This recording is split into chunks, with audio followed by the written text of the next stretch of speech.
जगी होई जय धन्य या राम नामे, क्रिया भक्ति उपासना नित्य नेमे, उदासीनता तत्वता सार आहे, सदा सर्वदा मोकळी वृत्ती राहे.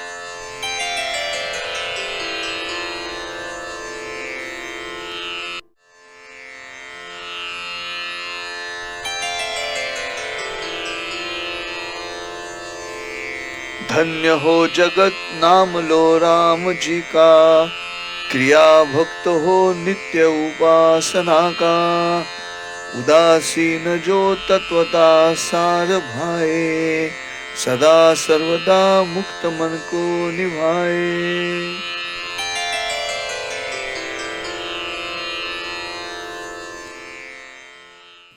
नमस्कार, विश्व शांति दर्शन चैनल पर आप सभी दर्शकों का हार्दिक स्वागत. विश्व शांति दर्शन चैनल पर आहिस्ता आहिस्ता कई प्रोग्राम्स नए हम तैयार कर रहे हैं.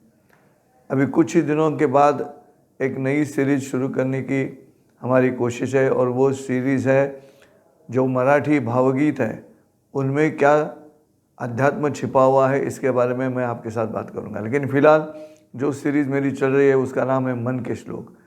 समर्थ रामदास जी जो महाराष्ट्र के मशहूर संत हैं, उन्होंने लिखे हुए मनाचे श्लोक ये जो संग्रह है उसमें एक श्लोक मराठी में है, लेकिन मैं उसका हिंदी रूपांतर करता हूँ और आपके सामने हिंदी में उसका निरूपण करता हूँ. आज तक 56 श्लोक हमने किए हैं. आज का श्लोक क्रमांक है 57.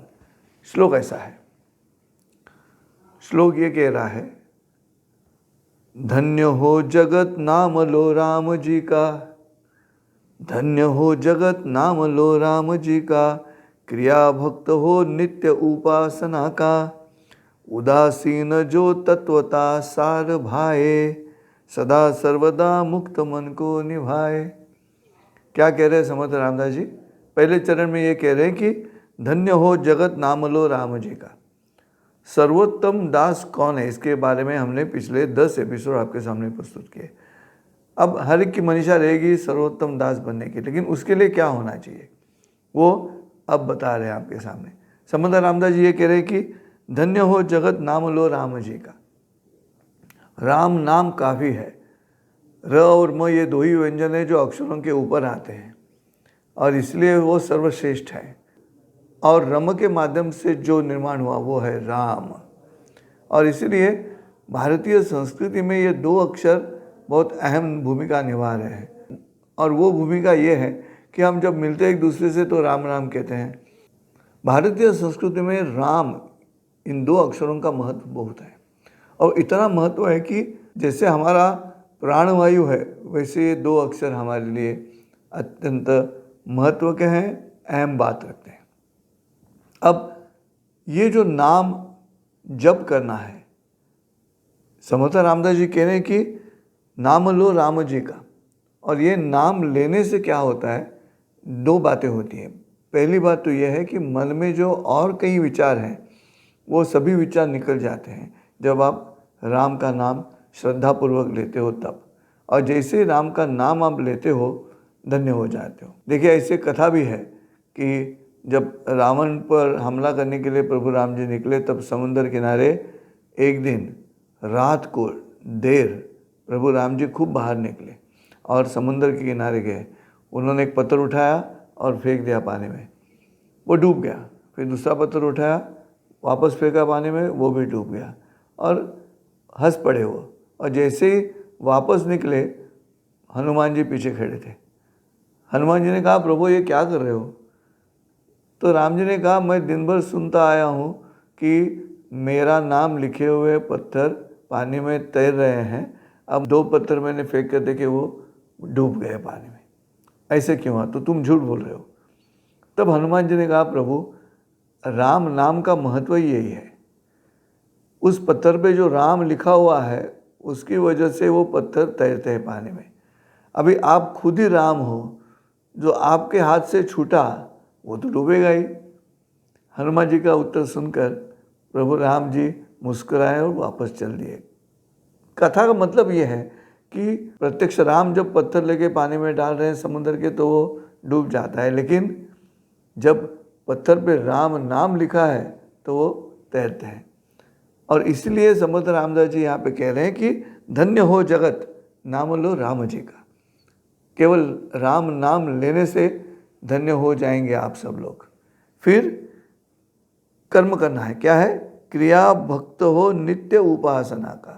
तो पहले क्रिया करनी है, यानी कि रिचुअल्स करने हैं, विधि करने हैं, मन में भक्ति होनी चाहिए और उसमें हर रोज दिन में नियम के अनुसार ये उपासना होनी चाहिए। ये उपासना की जो श्रृंखला है वो अगर आप हर रोज करोगे तो ही ये जो राम नाम का पुण्य है वो आपको मिल पाएगा। और इसलिए ये जो नित्यता है किसी उपासना की, ये नित्यता आवश्यक है। इसलिए ये कह रहे कि क्रिया भक्त हो नित्य उपासना का, उदासीन जो तत्वता सार भाए। उदासीन ये शब्द अक्सर डिप्रेस्ड और मुरझाया हुआ इस तरह से हम लेते हैं, लेकिन उद आस, आस इस शब्द का अर्थ है इच्छा मन में। निरीच्छ होना, विरक्त होना, वो जो स्थिति है उसे भी उदासीन कहा गया है। यह नकारात्मक नहीं है। अध्यात्म में जब उदासीन शब्द आता है वो सकारात्मक है। क्यों? अब भौतिक जीवन के जो भी सुख है उसके बारे में मुझे मेरे मन में अब इच्छा नहीं रही, आसक्ति नहीं रही। ये भौतिक जीवन से दूर जाना, अध्यात्म की ओर जाना, जो आवश्यक है उतनी ही क्रियाएं करनी है, लेकिन उपासना नित्य करनी है, भक्ति है और क्रिया करनी है, मतलब विधि करना है। और इसलिए इस श्लोक में ये कह रहे हैं कि उदासीन जो तत्वता सार भाए, सदा सर्वदा मुक्त मन को निभाए। भौतिक जीवन की श्रृंखला से जब मन अलग हो जाएगा तभी आप मुक्त हो जाओगे, नहीं तो आप मुक्त होना मुश्किल है। आप हम सभी उस भौतिक जीवन में अटके हुए हैं। ये चाहिए, वो चाहिए, ये नहीं हुआ तो वो चाहिए, हमें अलग अलग गाड़ियाँ चाहिए, अलग अलग खाने की चीज़ें चाहिए, अलग अलग कपड़े चाहिए, बहुत सारी चीज़ें हमें चाहिए। जैसे ही संपत्ति बढ़ती है हमारी जो आकांक्षा है, हमारी जो इच्छाएं वो बढ़ती जाती है, हम विरक्त नहीं होते। अगर राम भक्त होना है तो आपको इस भौतिक सुख से दूर जाना होगा।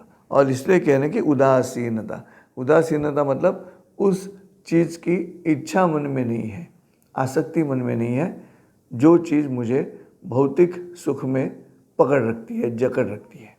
और इसलिए ये जब मुमकिन होगा तो मुमकिन होने का मार्ग पहले चरण में लिखा है, और वो क्या है?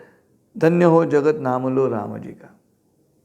जब हम आप लोग हैं, हम तो सन्यासी हैं नहीं, तो हम इतना कर सकते हैं कि मुख में राम रहने दो, राम जी का नाम रहने दो, उतना भी काफ़ी है। और इसलिए सदा सर्वदा मुक्त मन को निभाएं। इतना भी करोगे हर रोज तो भी मुक्त मन की अनुभूति आप ले सकते हो। कितना बढ़िया है ना? इतना आसान काम है। खैर, अब आगे क्या कहेंगे समर्थ रामदास जी, वो अगले श्लोक में आएगा।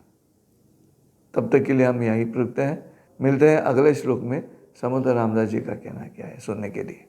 तब तक के लिए नमस्कार और जय श्री राम।